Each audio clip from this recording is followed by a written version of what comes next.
안녕하십니까.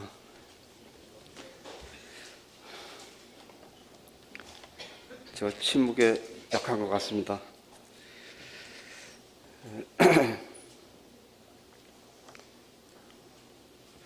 우리 마가복음 10장 46절부터 52절까지입니다. 우리 사회부신 형제님이 읽어주시기 바랍니다.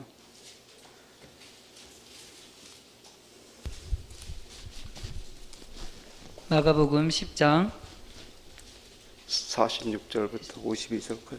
46절부터 읽겠습니다. 마가복음 10장 46절. 그들이 여리고에 이르렀더니 예수께서 제자들과 허다한 무리와 함께 여리고에서 나가실 때 디모웨의 아들인 맹인 거지 바디메오가 길가에 앉았다가 나사렛 예수시란 말을 듣고 소리질러 이르되 다윗의 자손 예수여 나를 불쌍히 여기소서 하거늘 많은 사람이 꾸짖어 잠잠하라 하되 그가 더욱 크게 소리질러 이르되 다윗의 자손이여 나를 불쌍히 여기소서 하는지라. 예수께서 물러서서 그를 부르라 하시니 그들이 그 맹인을 부르며 이르되 안심하고 일어나라 그가 너를 부르신다 하매 맹인이 겉옷을 내버리고 뛰어 일어나 예수께 나아오거늘 예수께서 말씀하여 이르시되 내게 무엇을 하여 주기를 원하느냐. 맹인이 이르되 선생님이여 보기를 원하나이다. 예수께서 이르시되 가라 내 믿음이 너를 구원하였느니라 하시니 그가 곧 보게 되어 예수를 길에서 따르니라. 감사합니다. 이 말씀은 시편 49장 20절 말씀 제가 읽겠습니다. 존귀에 처하나 깨닫지 못하는 사람은 멸망하는 짐승과 같도다. 시편에 기록된 말씀처럼 지금 읽은 이 말씀이 그 시편 말씀을 잘 대변해 주는 것 같습니다. 여기에 예수님께서 이제 마가복음에서는 마지막으로 예루살렘에 올라가고 계십니다. 또 제자들이 동행했고 또 많은 사람도 따르고 있었습니다. 근데 그 길가에 바디메오라는 소경이고 좀 이는 길가에 앉아서 구걸을 하는 그런 사람인 것 같습니다.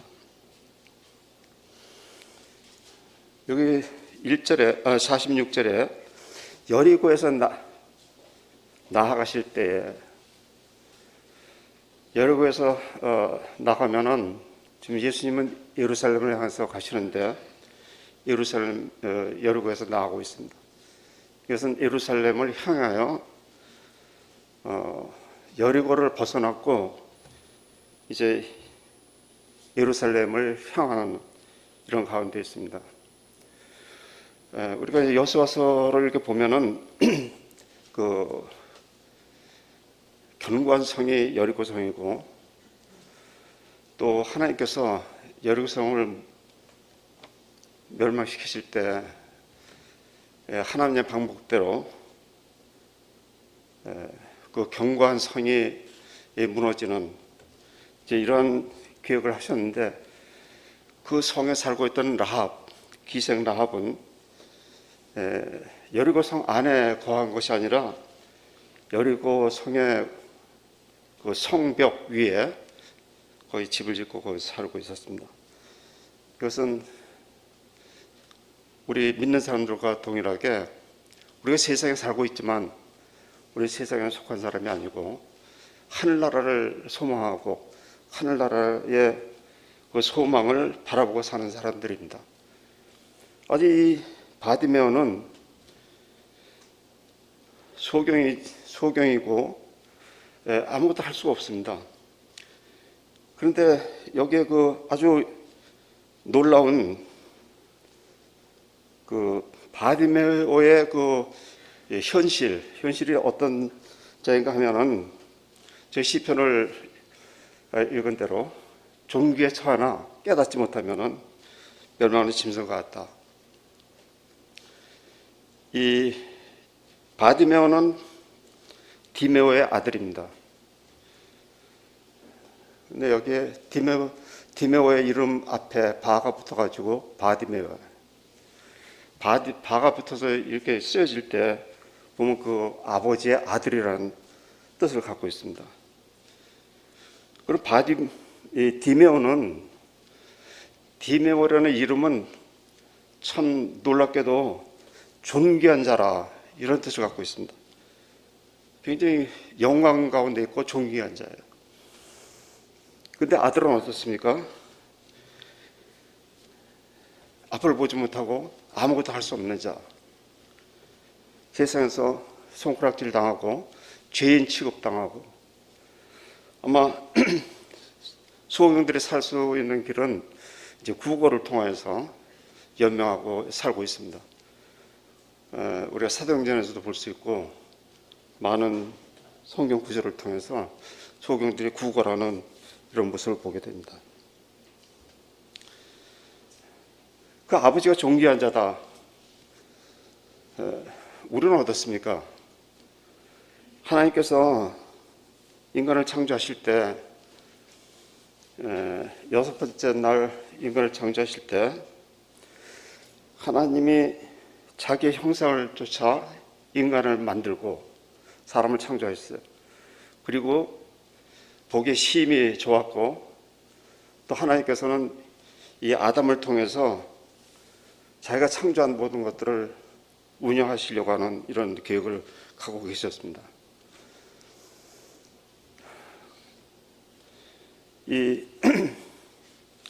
우리가 그 로마서에 보면 로마서 5장 한 구절 보겠습니다.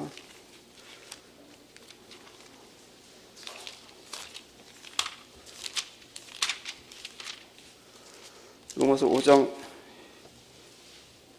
12절에 보면 이러므로 한 사람으로 말미암아 죄가 세상에 들어오고 죄로 말미암아 사망이 왔나니.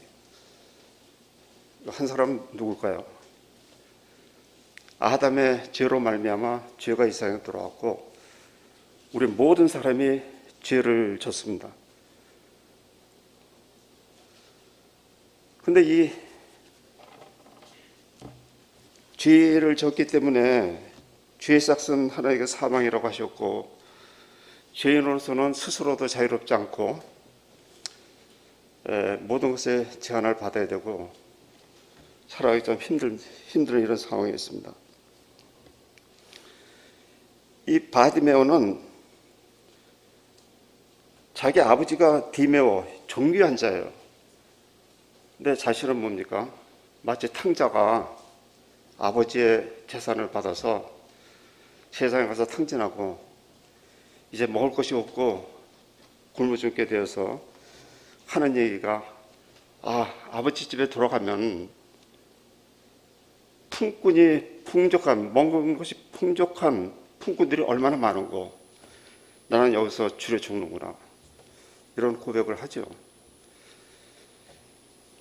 이 타락한 인간들의 모습입니다.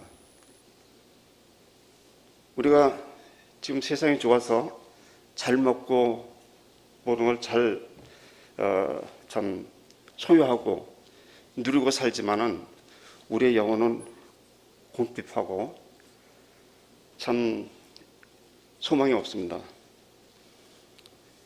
그런데 바디메오는 이런 상황 가운데서 자신의 그 위치와 상황을 깨달았어요. 여기 보면은 나사렛 이 길가에 앉았는데 사람들이 많이 이렇게 오잖아요. 그러니까 이 장님이 되면 어떻습니까? 청각이 굉장히 예민하고 참 이런데 여기 보니까 듣기에 나사렛 예수가 지나간다. 이 거지가 바디메오가 하는 그 다윗 예수님을 부르는 그 부르는 것에서 그가 얼마나 하나님의 구원과 자신의 그 궁핍함 이것을 해방되고자 하는 강한 의지가 있는 것을 보게 됩니다. 나사렛 47절에 보면 나사렛 예수시란 말을 듣고 소리질러 가로되 다윗 자손 예수여 나를 불쌍히 여기소서 하거늘. 참 이 구절을 보면은 이 바디메오는 그냥 보통 사람이 아니에요. 예수님 제자들 중에 나다니엘이 있습니다. 나다니엘이 있는데 빌립이 나다니엘에게 전도하기 위해서 찾아가서 우리가 메시아를 만났다. 그가 바로 나사렛 예수다. 이렇게 얘기했을 때 나다니엘은 아니 어떻게 나사렛에 무슨 선한 일이 일어날 수 있느냐 믿지 않으려고 했어요. 그래서 강국간 와보라 하는 말을 듣고 예수님을 가서 만나서 제자가 되는 이런 과정을 거쳤습니다. 이렇게 하나님에 대해서 많이 알고 또 공부도 많이 한 사람이기 때문에 나사렛에서 선한 일이 일어날 수 없는 것까지 알았어요. 근데 여기 바디메오는 나사렛 예수라는 얘기를 들었을 때 주체하지 않고 다윗의 자손 예수여 이렇게 부르짖습니다. 어떤 이런 고백이 나올 수 있을까요? 소경한테서. 그는 글을 읽을 수도 없고 듣는 것으로 만족해야 하고 또 어떤 신앙생활을 조직적으로 한 적도 없는 이러한 소경이 다윗의 자손 예수여 어떻게 하나님의 계획 가운데 다윗의 자손으로서 이제 한 선지자가 올 것을 예언하셨죠. 신명기라든가 또 모세를 통해서 전파되었습니다. 이 사실을 그는 알고 있었어요.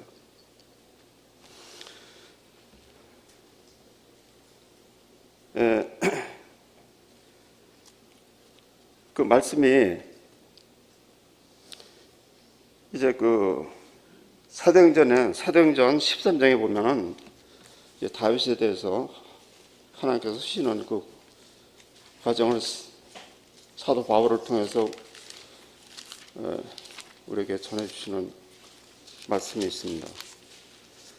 사도행전 13장 21절부터 보면은 그 후에 저희가 왕을 구하거늘 하나님이 베냐민 지파 사람 기스의 아들 사울을 40년간 주셨다가 패하시고 다윗을 왕으로 세우시고 증거하여 가라사대 내가 이세 아들 다윗을 만나니 내 마음에 합한 사람이라 내 뜻을 다 이루게 하리라 하시더니 하나님이 약속하신 대로 이 사람의 씨에서 이스라엘을 위하여 구주를 세우셨으니 곧 예수라. 이 예수는 하나님께서 벌써 약속해 주셨고 이새의 그 씨에서 가지가 나오고 그 가지의 뿌리에서 나와서 이제 그 선지자의 역할을 하실 것에 대해서 이사야서 11장에도 이렇게 기록이 되어 있습니다. 그래서 이 바디메오가 주님을 부르실 때 다윗의 자손 예수여 하고 부르짖는 것은 참으로 성경을 올바로 깨달았고 자기 자신의 현재 그 상황이 어떤 존재인지 스스로 어떻게 할 수 없고 이 죄사함을 통해서 좀 이 소망을 얻기를 원하는 그래서 나를 불쌍히 여기소서 사실 하나님께서 우리를 불쌍히 여기셔서 공의를 베풀시기 위해서 예수 그리스도를 이 땅에 보내주시고 또 우리를 대신해서 십자가에서 피를 흘리게 하셨습니다. 우리 한 것 아무것도 없지만 하나님께서 이처럼 공의를 베푸시고 은혜를 베푸시기를 원하시는 뜻을 깨닫고 알고 믿을 때 정 구원의 기쁜 소식이 이루어지고 있습니다.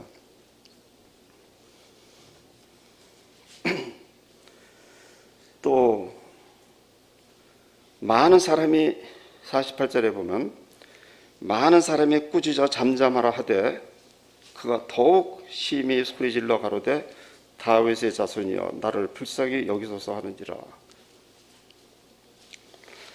예수님을 쫓는 많은 사람들이 있었는데 그 중에 제자들도 있고 그렇지 않은 사람들, 예수님의 그 이적과 기적을 체험하고 예수님을 통해서 뭔가 얻기를 원하는 많은 사람들이 따랐지만은 그 중에 많은 사람들은 좀 제자들과 같은 이런 진실된 마음이 좀 부족했던 것 같습니다.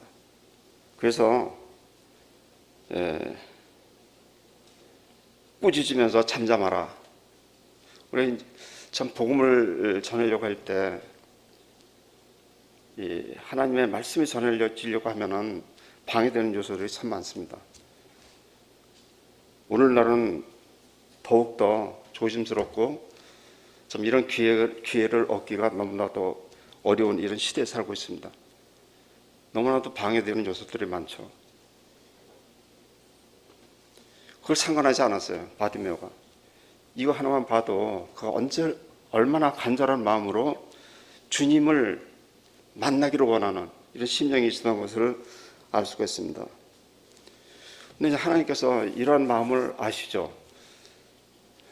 누구든지 전심으로 나를 찾고 찾으면 내가 저를 만나 주리라 이렇게 말씀하셨는데, 시편에 보면 시편 91편 보겠습니다.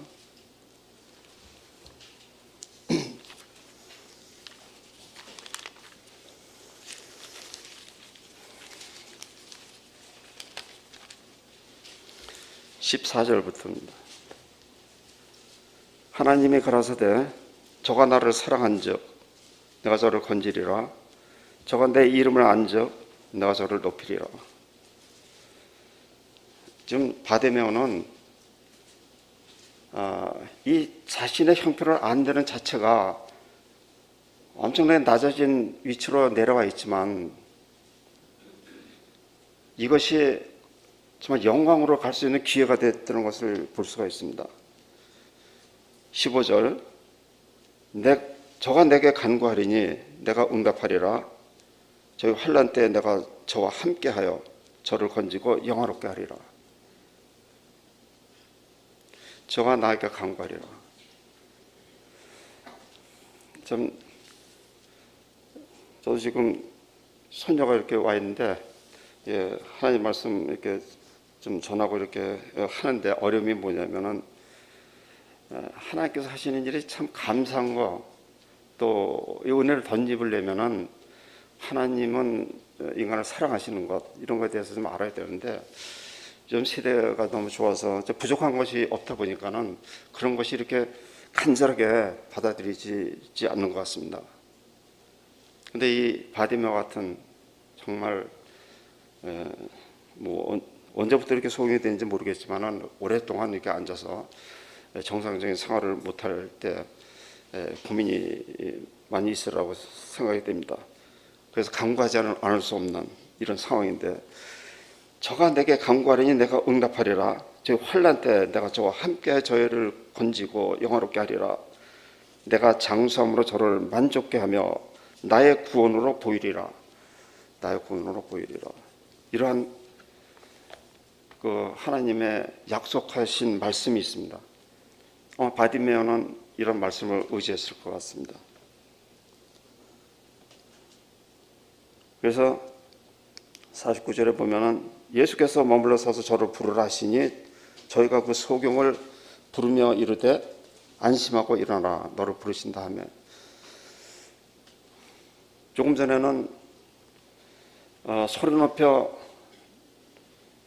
다윗의 자손 예수여 하고 불렀을 때 많은 사람들이 꾸짖고 잠잠하라고 이렇게 했는데, 이제 예수님께 부르라 이렇게 하시니까 그 소경에게 안심하고 일어나라 이런 위로의 말을 전해주죠. 참 이것이 예수님을 따르는 제자들의 간절한, 또 주님의 그 하시는 일에 함께하는 이런 것을 볼 수가 있습니다. 주님은 그 많은 사람들이 따랐고, 또 여리고는 원래 참 이렇게 그 세상을 상징하는 이런 도시라고 우리가 볼 수 있습니다. 왜 그러냐면 여리고성을 멸망시킬 때 보면은 정말 견고한 성이었고, 그 하나님의 방법이 아니고는 무너뜨릴 수 없는 이런 성이었습니다. 라합을 구원하시기 위해서 먼저 정탐꾼을 보내서 라합과 그 가정을 구하시고, 나머지는 그대로 하나님께서 다 멸망을 시키신 이 장면을 보고, 또 여리고성이 무너졌을 때 여호수아를 통해서 이제 다시는 여리고성을 건설하지 말라고 하셨어요. 근데 이거 보면은 여리고성이 다시 건설되어 있습니다. 이것은 이스라엘이 하나님의 그 말씀을 기억하고 여리고성을 건설하지 않았어야 되는데, 그 이스라엘의 북왕국의 가장 악했던 왕 아합 왕 때 다시 건설이 됐습니다. 그래서 이것은 하나님께서 우리에게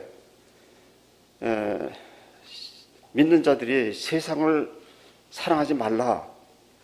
왜 그러냐면 그 세상을 하나님이 사랑하시지 않고 그 안에 있는 것도 사랑하지 않는다고 하셨어요. 그래서 사실 여리고가 아주 요충지고 이곳이 요단강을 끼고 있어서 아마 통상이 잘 됐고 부유한, 그리고 기후도 좋은 곳이고 뭐 작물도 잘 되고, 그래서 사람이 꼬일 수 있는 이런 도시입니다. 그래서 우리도 지금 보면 세상에서 우리에게 제공하는 것이 참 많습니다. 우리가 세상을 사랑해도 안 되고 또 세상에 있는 것들을 사랑하지 말라 하셨는데, 우리가 살다 보면은 참 모든 것이 주어진 것으로 만족할 수 있는 이런 마음가짐이 참 중요하다고 생각합니다. 이것 외에 더 가지려고 하는 욕심이 있을 때 이것은 세상을 사랑하는 것이고, 하나님께서 주신 것으로 만족할 수 있는 좀 이런 삶을 살아간다면 참 여리고가 있던 없던 별 상관이 되기 아니라고 봅니다. 그리고 이 바디메오는 보니까 여리고성에서 나와 있어요. 이제 근처겠죠. 그래서 예루살렘을 향해서 이렇게 앉아있던 이 모습을 보게 됩니다. 그러니까 이 사람은 세상에 속해 있지 않고 예루살렘을 바라보면서 사는 사람이었다.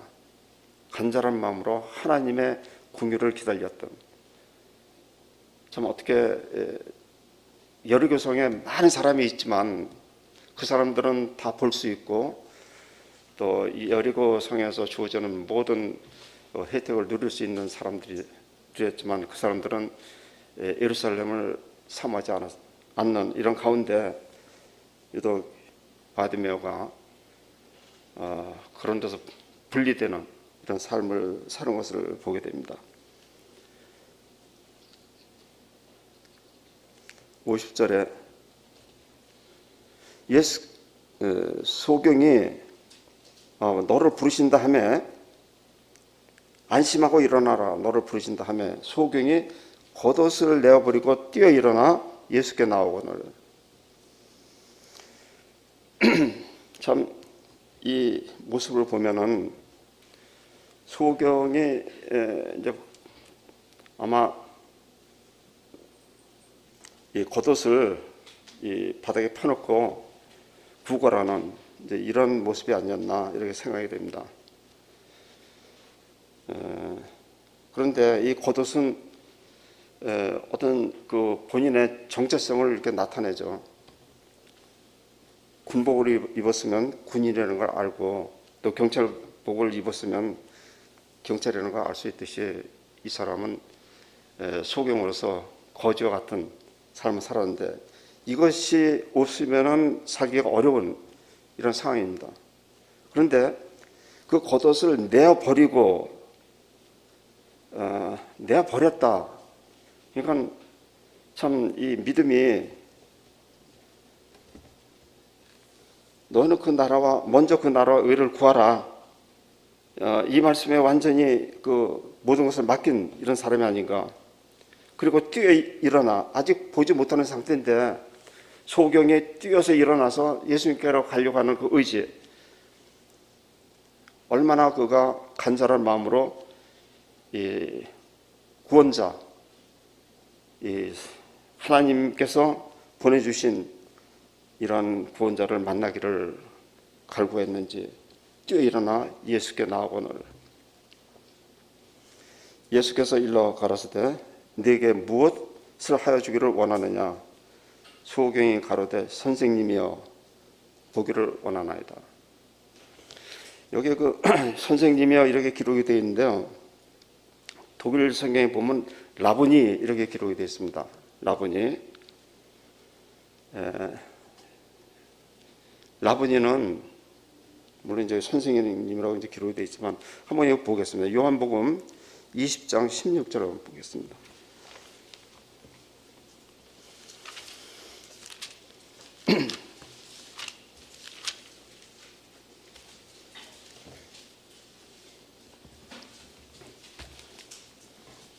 요한복음 20장 16절.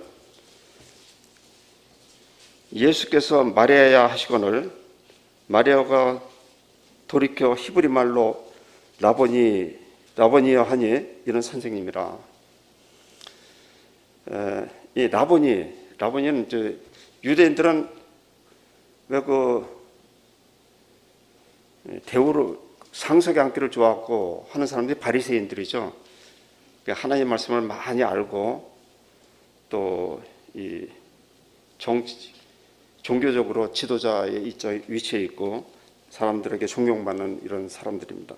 그래서 그런 사람들을 랍비라고 그러죠. 예수님도 이 땅에 오셨을 때 요한복음 3장에 보면은 니고데모가 예수님 앞에 나와서 랍비여 하고 이렇게 그들의 그 랍비가 얼마나 그 이스라엘에서 존경받는 그 대상이고 그의 선생님이라 이런 뜻을 갖고 있습니다. 그래서 예수님이 그 바리새인들에게 경고하실 때 너희는 랍비라는 칭의를 받지 말라. 너는 다 형제고 이 선생님이라는 이 단어 랍비라고 불림을 받을 수 있는 사람 꼭 한 사람이다. 그 선한 선생, 선한 일을 할 수 있는 사람은 사람이 아니고 하늘에 오신 하나님의 성품을 소유한 이런 분이 선한 선생이고 랍비. 또 이것을 예수님이 다 부활하셨을 때 만난 마리아가 라보니 이렇게 그 불렀을 때 정말 그 애착 그런 마음을 가지고 아마 만지려고 했던 것 같아요. 여기 17절에 보면은 예수께서 이르시되 나를 만지지 말라. 내가 아직 아버지께로 올라가지 못하였노라. 너는 내 형제들에게 가서 이르되 내가 내 아버지 곧 너의 아버지 내 하나님 곧 너의 하나님께로 올라간다 하라 하신대. 마리아가 너무나 반가웠어요. 이 마리아를 보면은 예수님 부활하시고 제일 먼저 만나게 됐던 사람이 마리아입니다. 마리아는 예수님을 얼마나 사랑했는지 20장 요한복음 20장 1절에 보면은 안 씻고 첫날 이른 아침 아직 어두울 때에 아직 미명이라 환해지지가 않았습니다. 뭐 가로등이 있는 데도 아니고 한데 아침 일찍 어두울 때 무덤에 간 사람이에요. 정말 가족 중에 가장 사랑하는 사람이 죽었을 때 할 수 있는 이런 행동을 마리아는 했습니다. 그리고 이 마리아는 이제 처음에 갔을 때 무덤에 이제 그 돌이 굴려진 걸 봤어요. 그러기 하도 이제 겁도 나고 또 예수님 시대가 어떻게 되는지 궁금해가지고 대번에 그 제자들한테 달려가서 그 무덤의 문이 열렸다는 걸 알리잖아요. 그래서 베드로와 요한이 급하게 이제 뛰어와서 그 무덤을 들여다보는 장면이 쭉 보면 이렇게 나옵니다. 그리고 10절에 보면 무덤 비어 있었기 때문에 베드로하고 요한은 다시 집으로 갔어요. 그런데 보면 마리아는 11절에 보면 무덤 밖에 서서 울고 있더니, 그래서 주님을 사랑하고 주님이 사랑했던 이 제자들도 주님의 무덤이 빈 거 보고서는 다시 돌아갔어요. 그런데 이 마리아는 돌아가지 않고 밖에 서서 울고 있으면서 다시 구부려서 무덤함을 들여다봤습니다. 12절에 보니까는 흰옷 입은 두 천사가 예수의 시체 누웠던 곳에 하나는 머리편, 하나는 발편에 앉았더라. 천사들이 여자한테 이렇게 그 인사를 하잖아요. 그래가지고 13절에 보면 천사들이 가로되 여자여 어찌하여 우느냐 가로되 사람이 내 주를 어디다가 두었는지 내가 알지 못하나이다. 이 말을 하고 뒤로 돌이켜 예수의 서신 것을 보나. 제자는 돌아갔는데 예수님이 그때 와서 그 뒤에 서 계셨어요. 근데 그걸 보지 못하고 이렇게 예수님인지 알지 못하고 사람이 있는 걸 알았는데 예수님은 몰라봤어요. 그래서 예수께서 가라사 15절에 보면 여자여 어찌하여 울며 누구를 찾느냐 하시니 마리아는 그가 동산지기인 줄 알고 가로되 주여 당신이 옮겨갔거든 어디에 두는지 내게 이르소서 그리하면 내가 가져가리이다. 그래서 16절에 마리아 하시거늘 라보니 이렇게 부르죠. 참으로 마리아는 정말 이 예수님을 사랑했고 좀 랍비라고 부르는 진정성 있는 또 하나님이 인정하는 이런 선생님으로 기록이 되어 있습니다. 그런데 이 마가복음 10장에서도 이 바디메오가 한국 성경에는 선생님이 이렇게 기록이 되어 있는데 라보니 이렇게 기록이 되어 있는 것을 보면은 나의 주인이시오, 나의 주인으로 고백하는 것. 이건 구원자로 이렇게 알아보는 것입니다.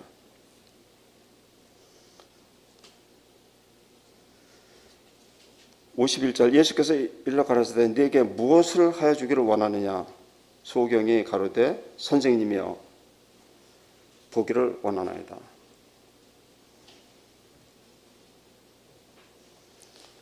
참 이 바디메오의 그 벅찬 가슴, 우리 욥기 보면 그렇잖아요. 내가 죽게 되어 귀로만 듣더니 이제 하나님과 대화하고 나서 이제 눈으로 보나이다. 욥은 사실 하나님을 눈으로 보지 못했지만은 하나님의 음성을 듣고 하나님의 하시는 말씀을 들었을 때 이제 보는 것처럼 참 하나님을 알아보는 이런 간증을 이렇게 했는데 여기에 바디메오는 참 보기를 원한다.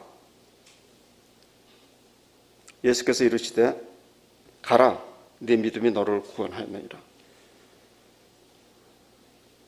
보기를 원하는데 눈을 고쳐주시고 가라고 해 정상일 것 같고 또 바디메오도 안심을 할 텐데 가라 네 믿음이 너를 구원하였느니라. 여기 이걸 보면은 사실 이 바디메오의 가장 큰 고민은 죄인이라는 것에 대해서 고민을 한 거죠. 왜냐하면 그가 하나님을 본다는 것은 그 영광 가운데 서는 것인데 예수님을 볼 수 있다는 것은 하나님의 영광을 보는 건데 참 이것을 그대로 이루어지는 것을 보게 됩니다. 요한복음 9장에 보면은 그 소경을 주님께서 고쳐주시죠. 고쳐주시는데 이제 소경이 간증을 여러 번 하죠. 그 유대인들 또 바리새인들 이런 사람들한테. 그래도 계속 안식일에 눈을 뜨게 했다는 것으로 예수님을 착잡기 위해서 그 소경을 통해서 안식일날 고침을 받았고 또 그 사람이 누군지를 참 이렇게 말하게 해서 예수님을 잡으려고 하는 이런 일을 쭉 하는데, 이 눈 띄어진 소경이 그거 말하잖아요. 왜 지금 몇 번을 얘기해도 계속 똑같은 질문을 하느냐? 당신들도 그의 제자가 되려고 하느냐? 자기는 제자가 됐다는 얘기예요. 왜 제자가 되려고 하느냐? 이런 물음을 했을 때 그들이 화를 내면서 그를 쫓아내는 이런 그 일을 하였습니다. 그러면서 그를 다시 만나 주셨어요. 성경에서 만나 주셔가지고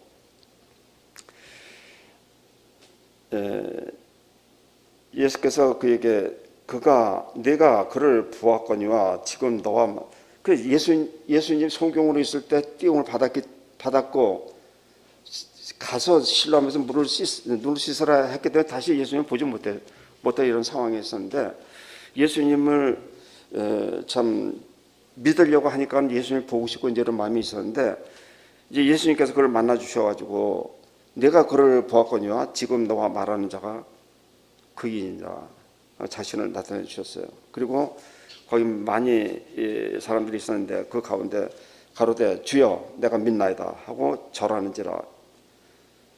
이 많은 사람들이 소경이 눈이 띄어진 것에 대해서 하나님을 찬양하기보다는 이제 뜨게 한 사람에게 어떤 그 안식을 범한 것에 대해서 정죄하려고 하는 이런 일을 할 때 주님은 그들이 소경이다. 그들이 소경이라. 너희가 소경이었다면 죄가 없었으리니와 본다가 아니 너희 죄가 그대로 있느니라. 참 이런 말씀을 해주셨는데, 여기 바디메오는 스스로가 그걸 알고 있었습니다. 그래서 이제 네 믿음이 너를 구원하였으니 이제 가라 한데, 이 바디메오는 참 지금까지 장님으로 살면서 참 여리고 그 성이 많은 사람들이 거기서 살면서 자기는 보지 못했고 들어서 아는 것으로 그것밖에 없는데, 여리고 성에 먼저 들어가 보고 싶은 생각, 그리고 자기가 지금까지 살아오면서 해보지 못했던 것, 뭐 이런 거 해보고 싶지 않았겠어요?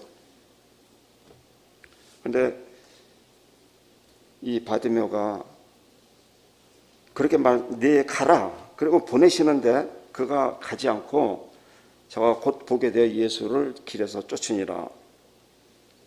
이렇게 그 바디메오의 그 예수님의 제자가 되고 또 그 하늘나라의 그 주님의 영광을 볼 수 있는 증인으로 살 수 있는 이런 일을 스스로 이렇게 참 정하고 그 길을 쫓아서 예루살렘에 올라가는 걸 볼 수 있습니다.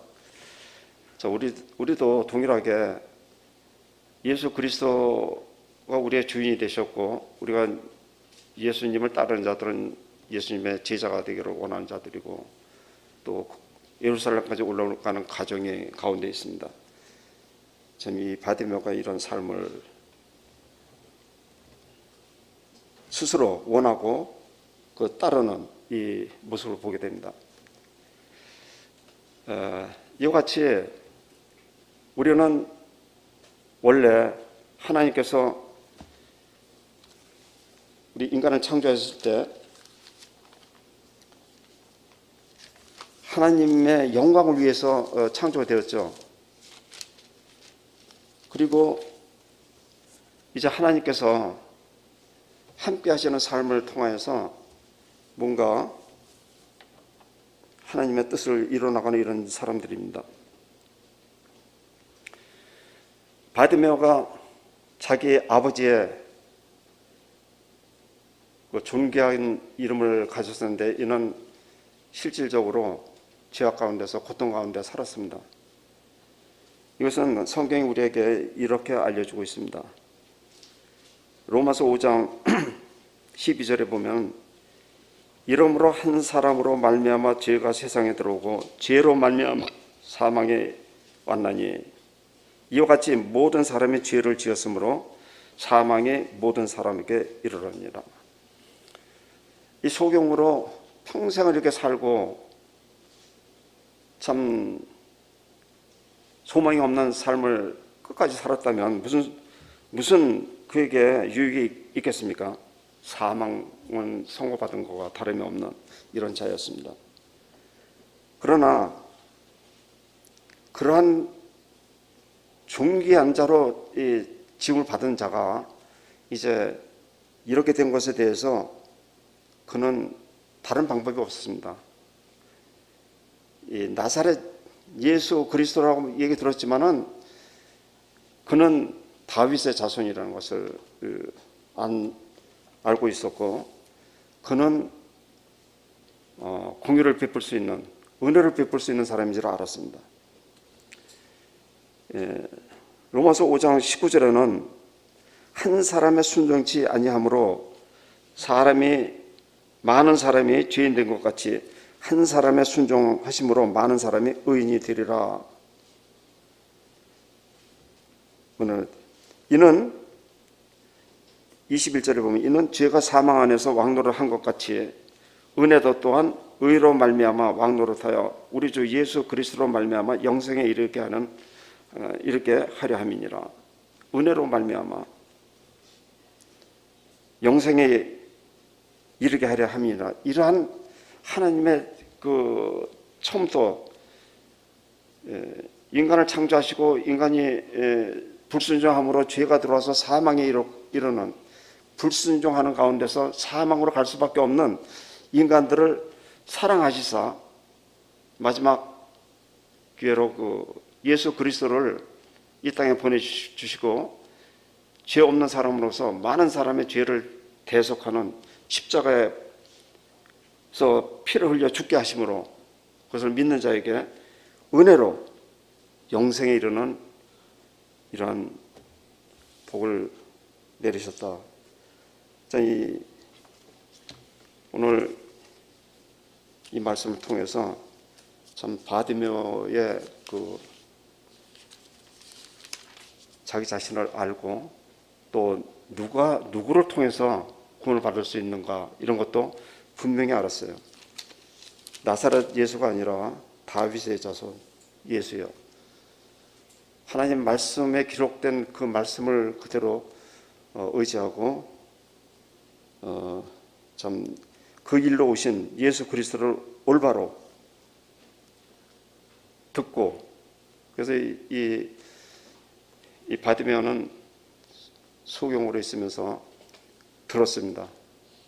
믿음은 들음에서 나고 듣는 것은 그리스도의 말씀으로 인해서 믿음을 통해서 의롭게 되는 놀라운 이 참 구원이 이 말씀 가운데 46절부터 마가복음 10장 46절부터 52절까지의 이 과정을 보면서 참 하나님의 구속하시는 그 역사의 그 비밀, 너무나도 우리 현실 속에서 일어날 수 있는 이런 가운데서 놀라운 하나님의 영광을 나타내는 이러한 이 구절로 이렇게 깨달음이 온 것에 대해서 주님께 감사하고, 또 이러한 자들이 세상에 얼마나 많이 참 있을 거라고 봅니다. 그래서 참 주님이 다시 오시는 날까지 이러한 놀라운 영광스러운 일들이 있기를 바랍니다.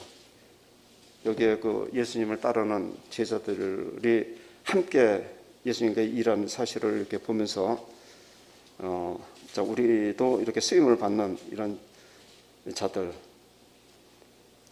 안심하고 일어나라, 너를 부르신다. 우리 주위에 예수님께 부르시는 이런 영혼들이 많이 있는 줄 믿습니다.